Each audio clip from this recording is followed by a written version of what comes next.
Saludos a todos. Ahorita vamos a tener la clase teórica que corresponde a la sesión 2 de la semana 2 de Química General. La clase 1 correspondía a la parte de las conversiones de temperatura, las escalas de temperatura, que ya vieron el video, pues que nos compartió el ingeniero José. Ahora vamos a tener nosotros este video que corresponde al concepto del equilibrio térmico y al cálculo del calor en los cambios de temperatura.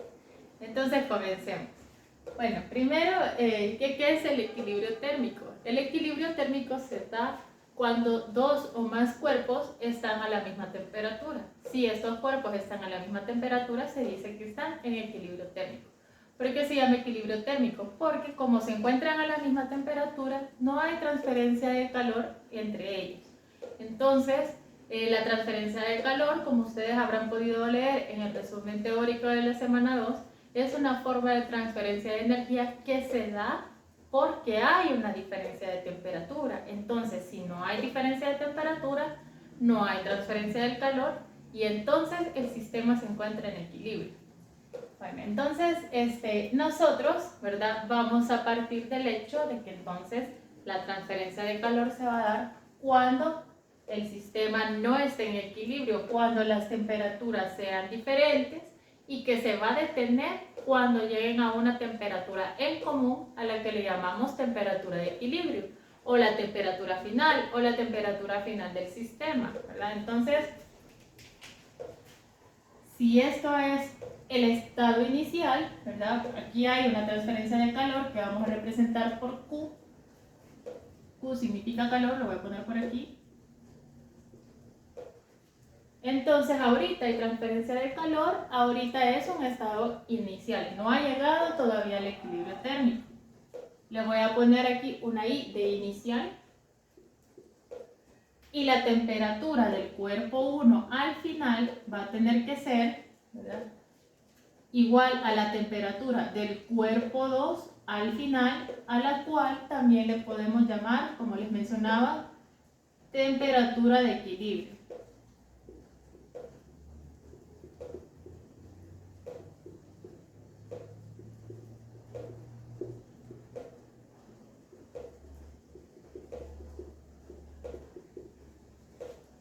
Bueno, entonces vemos aquí una figura que también tienen ustedes en el resumen de la semana 2, ¿verdad? Aquí tenemos el cuerpo 1 y el cuerpo 2. Por aquí pues yo ya había puesto la nota de que la temperatura del cuerpo 1 es mayor que la temperatura del cuerpo 2. Por eso el cuerpo 1, como tiene mayor energía interna, tiene mayor energía promedio dentro de él que hace que se muevan sus partículas ahí mismo en el espacio que utiliza este cuerpo, entonces le puede transferir calor a este otro cuerpo que tiene pues menos energía interna promedio, o sea, sus partículas se mueven menos, ¿verdad? Entonces, cuando se ponen en contacto, esa diferencia de temperatura hace que haya una transferencia de calor. Este calor Q sale del cuerpo 1 y llega al cuerpo 2, ¿verdad? Entonces, conforme se vaya, por ejemplo, digamos que este calor Q son 100 joules, por ponerle un número. Entonces, allá va el primer joule, ¿verdad? Entonces, le aumenta un poquito la temperatura al cuerpo 2. Y a le baja un poquito la temperatura. Allá va otro joule, ¿verdad? Entonces, a le sube un poquito la temperatura, a le baja un poquito, ¿verdad? Entonces, vamos haciendo eso, ¿verdad? El cuerpo 1 tiene una temperatura alta, el cuerpo 2 tiene una temperatura baja, y conforme le va pasando calor a entonces se va haciendo esto hasta que llegue a una temperatura igual o de equilibrio. Entonces, nosotros podemos representar esto para un sistema aislado. Ese es otro concepto que nosotros vamos a aplicar en nuestros ejercicios. Nosotros vamos a trabajar con sistemas aislados y no es una cuestión descabellada. Por ejemplo, un sistema aislado puede ser las paletas que están adentro de una hielera de estas de Durapax, ¿verdad? Si se fijan, pues nunca se derriten, pues, porque el Durapax pues es un buen aislante térmico. Entonces, o también puede ser el café dentro de un termo de estos, ¿verdad?, que mantienen la temperatura del café. ¿Por qué mantienen la temperatura del café? Porque impide el contacto entre el café y el aire que está frío y entonces pues no hay una transferencia de calor porque el café no se da cuenta que allá hay aire que está heladito y que le puede pasar calor, ¿verdad? Entonces, esa sería la función de estas paredes aislantes.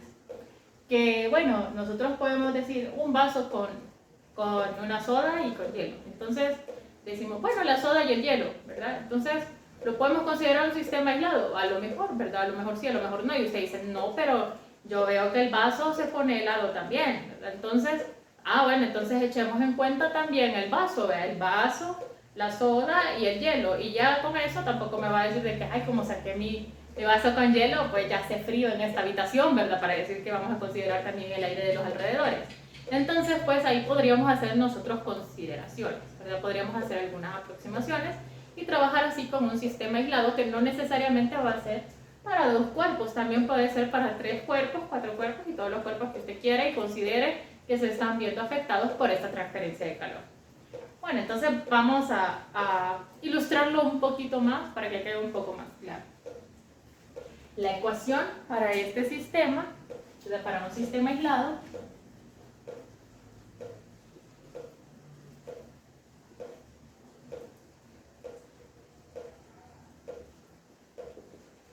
ven ustedes ahí en el resumen que es calor 1 más calor 2 igual a 0. Así es. Vaya. ¿Esto qué es? Calor 1 no se refiere al calor antes y calor 2 el calor después, no. Calor del cuerpo 1, calor del cuerpo 2. ¿Verdad? Que puede estar siendo ganado o puede estar siendo perdido. Digamos que se trata de este calor que está aquí, ¿verdad? Entonces, para el calor 1, este calor es negativo. Para el cuerpo 1, este calor es negativo porque va saliendo. Es una convención de signos que vamos a ocupar. Si el calor es negativo, ¿qué? Por eso me quedo esto, vaya. Si el calor es negativo, entonces quiere decir que es calor que está saliendo del cuerpo.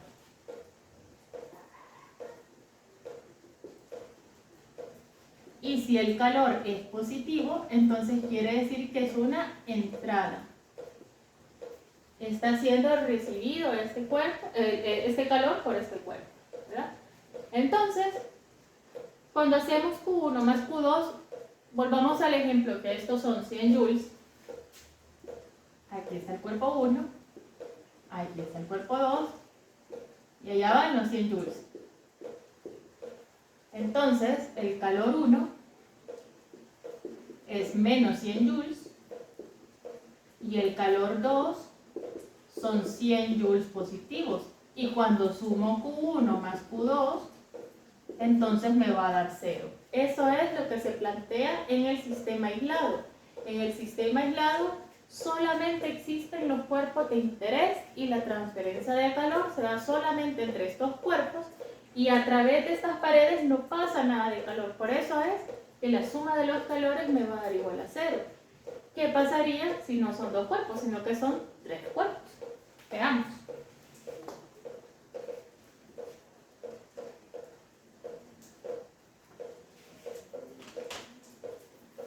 Aquí está el cuerpo 1, aquí está el cuerpo 2 y aquí está el cuerpo 3. Digamos que en este caso también el cuerpo 1 es el que tiene la temperatura más alta. ¿Y qué va a perder? Va a perder 100 joules. Sigamos trabajando con 100 joules porque es un número fácil de manejar. Entonces, de esos 100 joules, pues a lo mejor el cuerpo que está más frío es el cuerpo 2. Entonces, aquí va 70 joules y aquí va 30 joules. ¿Cuánto es el calor Q1?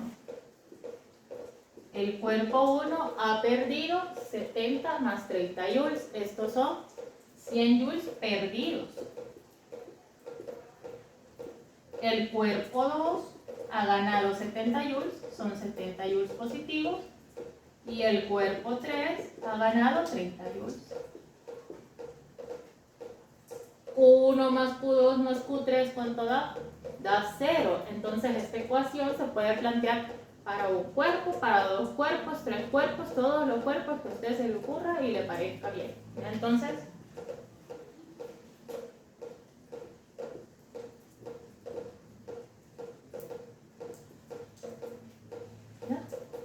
Esta ecuación que hemos planteado es cuando tenemos un sistema aislado y se da una transferencia de calor entre cuerpos que están a diferente temperatura. Y estos calores Q1, Q2, Q3 representan calores que ganan o pierden cada uno de los cuerpos 1, 2, 3 y todos los demás, ¿verdad? No es el calor antes, el calor despuesito y el calor todavía después. No es eso, sino que es el calor que corresponde a cada uno de los cuerpos que están interactuando en esa transferencia de calor. Ahora vamos a ver cómo se calcula cada uno de estos calores, cómo se calcula Q1, cómo se calcula Q2, Q3, cuando el efecto del calor es un cambio de temperatura. Entonces, continuamos todavía con este tema.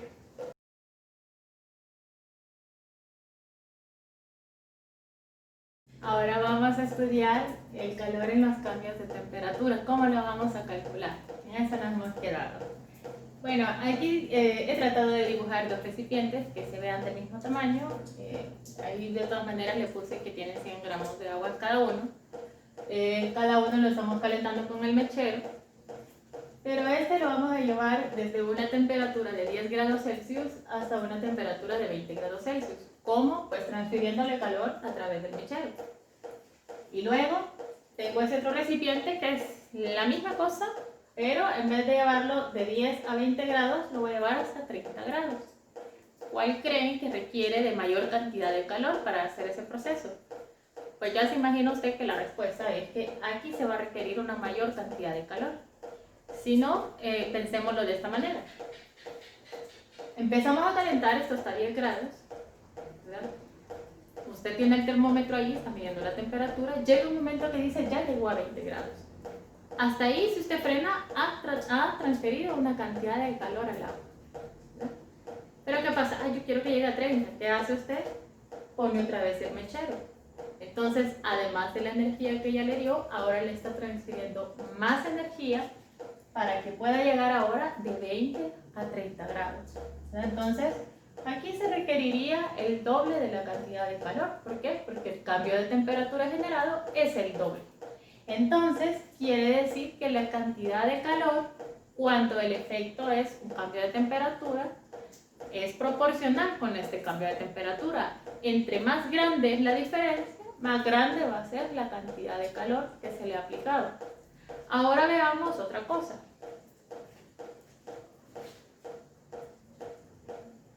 Que la diferencia de temperatura sea la misma.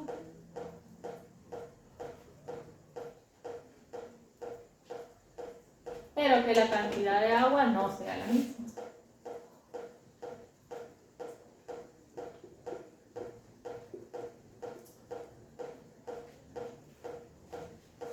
¿Cuál creen que va a recibir más calor? ¿A o B? Seguramente ya contestó que la A, ¿verdad? ¿Por qué? Aquí hay más masa. Si no, piénselo de esta manera. Para obtener esto, digamos que primero calentamos 50 gramos, ¿verdad? Entonces usted le aplica una cantidad de calor y estos 50 gramos pasan de 10 grados a 20 grados. Y usted dice, no, pero muy poquita agua, yo quería 100 gramos a 20 grados Celsius. No, pues calentemos estos otros 50 gramos, están a 10 grados. Calentémoslos también para llegar a 20. Le va a aplicar la misma cantidad de calor. Como puede ver, pues si la masa es el doble, entonces también se requiere del doble de calor. O sea que también el calor va a ser directamente proporcional con la masa de la sustancia que está recibiendo esa cantidad de calor. Bueno, entonces, ¿cómo vamos a calcularlo? El calor, cuando el efecto es el cambio de temperatura, ya en la otra clase vamos a ver qué pasa cuando el efecto es un cambio de estado, ahorita es cambio de temperatura, es directamente proporcional con la masa de la sustancia o de nuestro sistema y también vimos que es proporcional con el cambio de temperatura. Entonces, aquí va delta T. Por eso es importante que sepamos nosotros hacer la conversión tanto para temperaturas puntuales como para diferencias de temperatura. Como pueden ver en esta expresión, pues ya aparece ese cambio de temperatura. Bueno, ¿qué hace falta para que esta proporcionalidad, esta letra alfa aquí significa directamente proporcional, Para que esto sea una igualdad, pues hay que agregar una constante de proporcionalidad. Esa constante de proporcionalidad es el calor específico.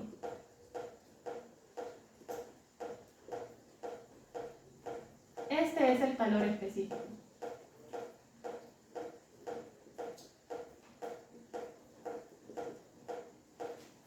En los libros de química es común que le pongan la letra S, en los libros de física es común que le pongan una letra C minúscula, o incluso una letra C con un subíndice P que indica que este es un calentamiento a presión constante.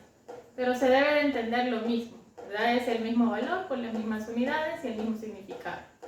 ¿Qué es el calor específico? Esto es cantidad de calor necesario para aumentar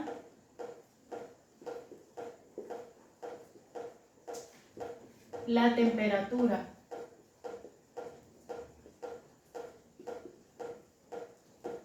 de una unidad de masa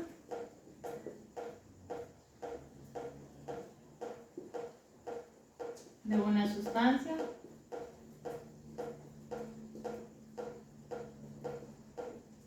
en una unidad de temperatura.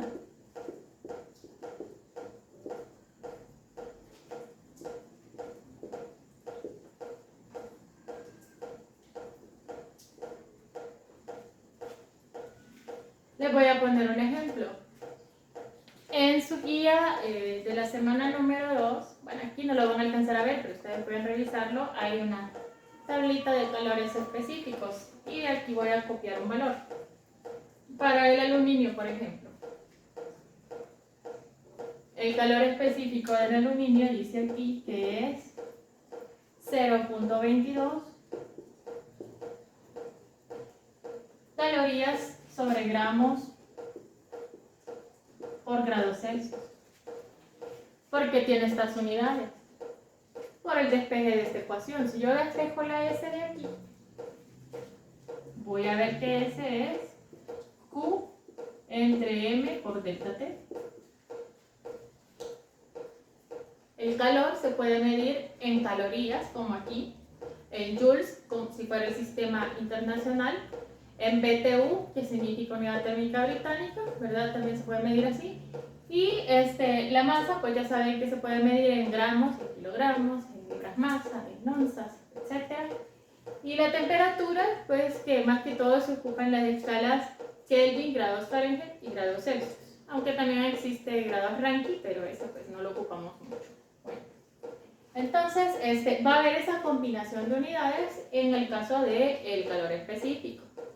Entonces, ¿cómo se interpreta esto? Bueno, si aquí yo tengo un cubito de aluminio, que su masa es 1 gramo, y lo tengo, por ejemplo, a temperatura ambiente, a 25 grados Celsius, le transfiero calor. ¿Cuánto calor? 0.22 calorías. Entonces, esto va a llegar a 26 grados Celsius. Eso es lo que significa. Ahora que está a 26 grados Celsius, lo quiero a 27 grados. Bueno, entonces agréguele 0.22 calorías, porque por cada gramo, para aumentarle 1 grado, necesitamos 0.22 calorías, que es la definición del calor específico, ¿verdad? Esto depende del material. Ustedes pueden ver aquí en la tabla, para diferentes materiales tenemos aluminio, alcohol etílico, cobre, vidrio, etc. Hay tablas mucho más largas, ¿verdad? Hay tablas mucho más largas, incluso hay tablas que son solamente para aceros, para un montón de aceros que hay, ¿verdad? Entonces, ese es un dato con el que contamos. Si nosotros sabemos la sustancia, podemos ir y tomar el valor del calor específico de una tabla. Si dice un metal y no dice cuál metal es, pues entonces a lo mejor nos van a preguntar ese calor específico. No podemos inventar que es hierro o que es aluminio porque el calor es bien diferente, ¿verdad? Entonces, se calcularía el calor con esta ecuación, ¿verdad? El calor específico, pues ya vimos lo que significa y que es un valor que vamos a sacar de las tablas. Es una propiedad intensiva, eso pregunta de examen, anótelo por ahí, calor específico, es propiedad intensiva, porque si se fija aparece en una tabla, si aparece en una tabla es que es intensiva, ¿por qué? No me va a decir, mire, ¿cuánto es el calor específico de 1 gramo? Ah, y el de 2 gramos y el de 3 gramos, ¿verdad? O sea que no depende del tamaño de la muestra, el calor específico aquí depende de la sustancia. Entonces, cuando nosotros vamos a ocupar esta ecuación, vea, tenemos calorías entre gramos, grados Celsius. Acá, cuando yo lo multiplique por esta masa en gramos, se cancelan los gramos de aquí del denominador. Cuando yo sustituya este delta T en Celsius, entonces se me van a cancelar estos Celsius del denominador y la cantidad de calor me va a dar en calorías. Entonces es importante, ya cuando usted le dan el calor específico, por ejemplo, usted tiene una diferencia de temperatura en Fahrenheit, que sepa convertirla a Celsius para que se le haga la simplificación de las unidades. Que si usted tiene una masa en kilogramos, que la sepa pasar a gramos, para que también se le simplifiquen esas unidades y me queden las unidades de calor, que son las calorías. Y si me piden la respuesta en joules, pues entonces debe de saber convertir las calorías que me dieron de respuesta a joules. Entonces tampoco deje de lado el uso de los factores de conversión. Eso es algo que hay que trabajar, que es cuestión de práctica.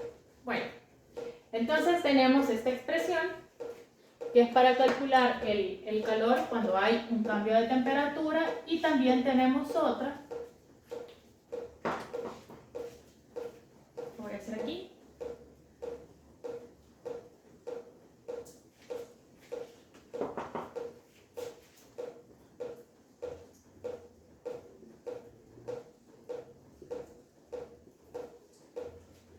que es así. Esta ecuación y esta otra es lo mismo, simplemente que esta se llama capacidad calorífica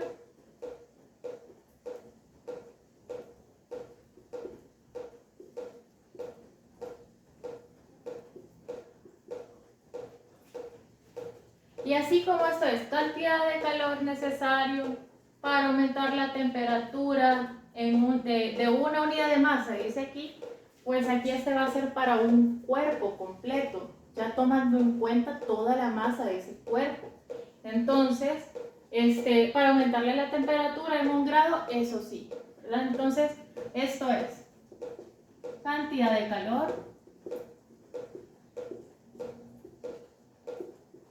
necesario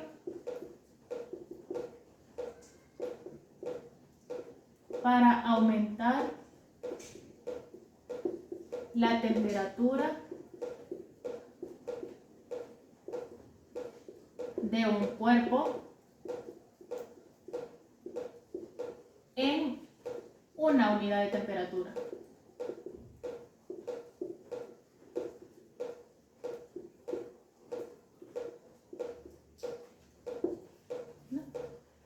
Esta ya no es una propiedad intensiva, no la vamos a encontrar en una tabla. Nosotros la podemos calcular para un aparato, por ejemplo, o para un calorímetro, para un recipiente, que vamos a utilizar muchas veces en procesos en procesos en donde haya transferencia de calor, ¿verdad? En el caso de nosotros, pues tenemos un laboratorio que es de calorimetría. Ahí van a ver ustedes un experimento en donde se determina la capacidad calorífica de un calorímetro.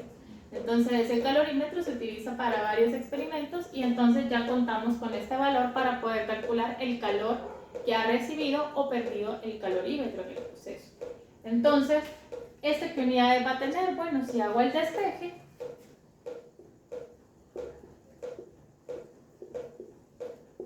vamos a ver que las unidades van a ser de calorías, por ejemplo, o joules o BTU, sobre temperatura. Digamos grados Celsius para que quede parecido con aquí.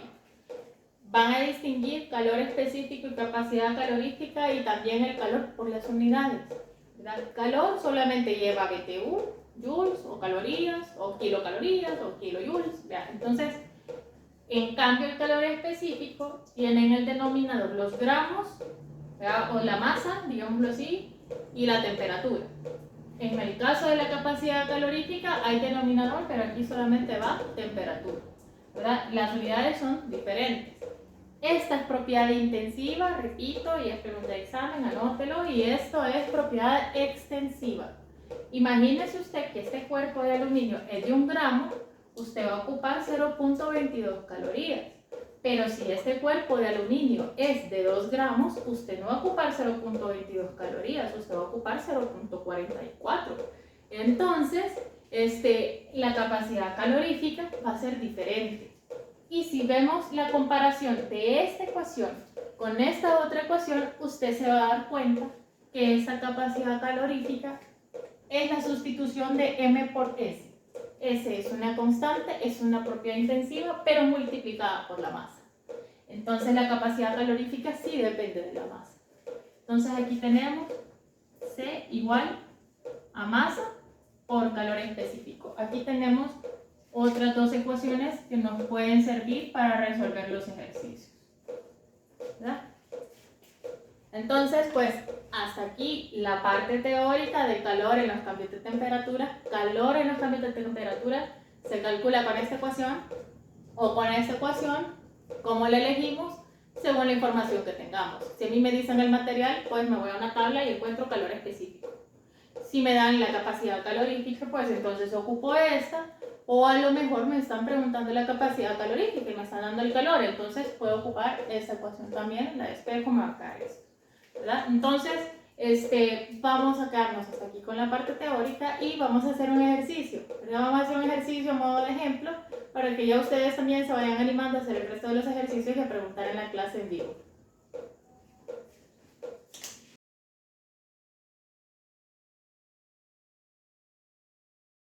Bueno, aquí ya tenemos el enunciado del ejercicio que vamos a resolver como ejemplo. Se los leo, dice cierta masa de agua pierde 300 joules de calor y se los transfiere a 8 gramos de plata que se encontraba inicialmente a 30 grados Celsius.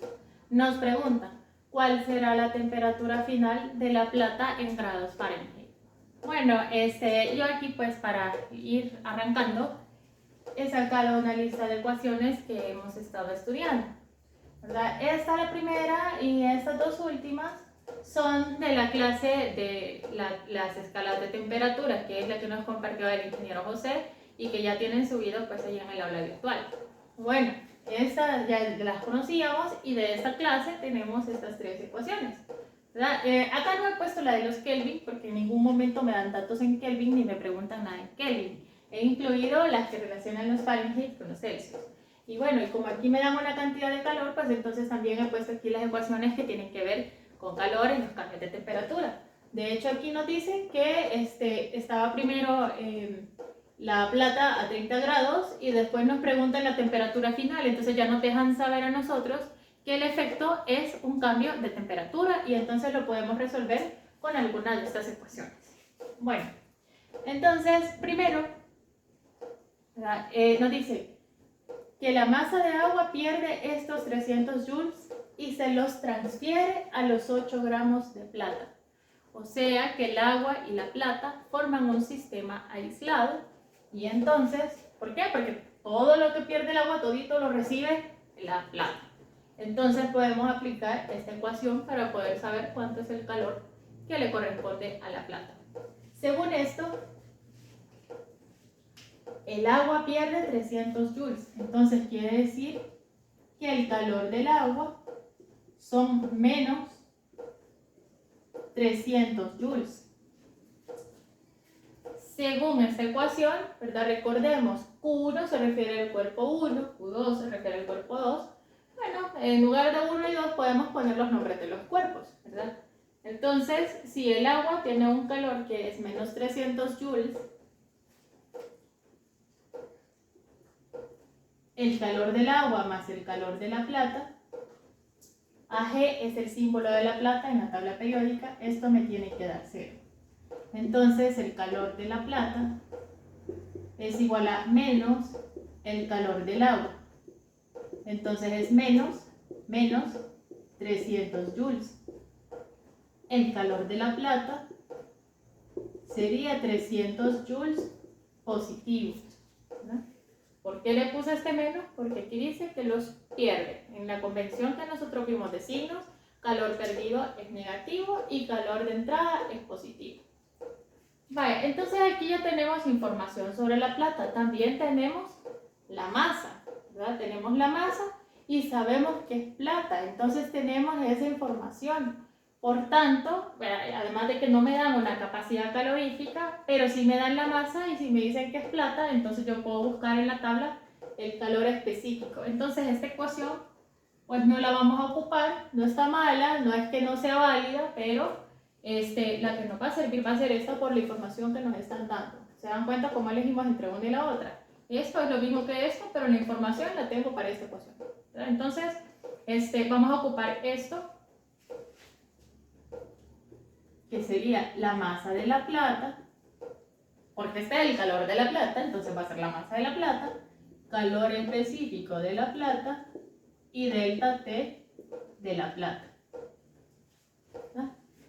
La masa son 8 gramos. El calor específico de la plata dice que es... Ya lo perdí. El calor específico de la plata es 0.056. Lo voy a poner por aquí. Esto en la tablita aparecen unidades de calorías sobre gramos por grado Celsius. Vale, entonces aquí me voy a guiar yo con qué unidades voy a trabajar. Fíjense, la masa de la plata me la están dando en gramos, entonces estamos bien, ¿verdad?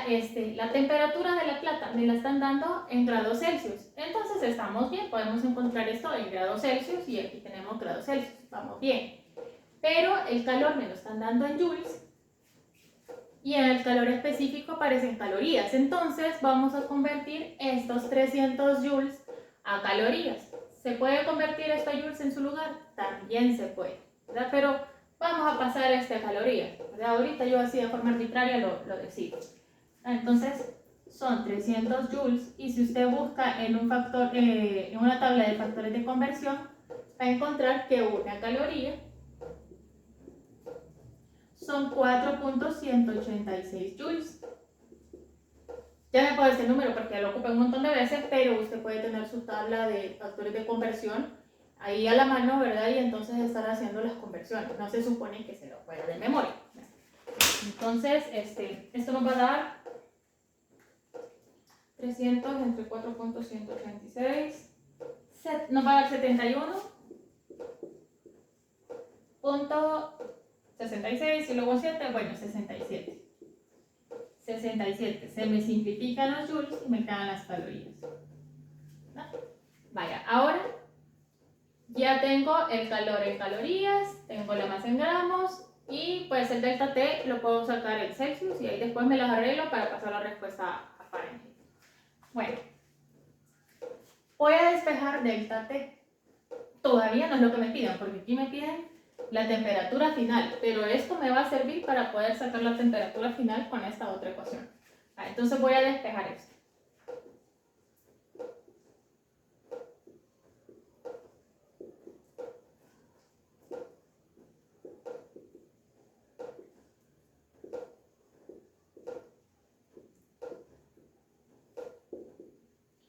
El calor, que son los 300 joules, ya vimos que equivale a 71.67 calorías. La masa son las que nos dan, son los 8 gramos. Y el calor específico es el que sacamos de la tabla.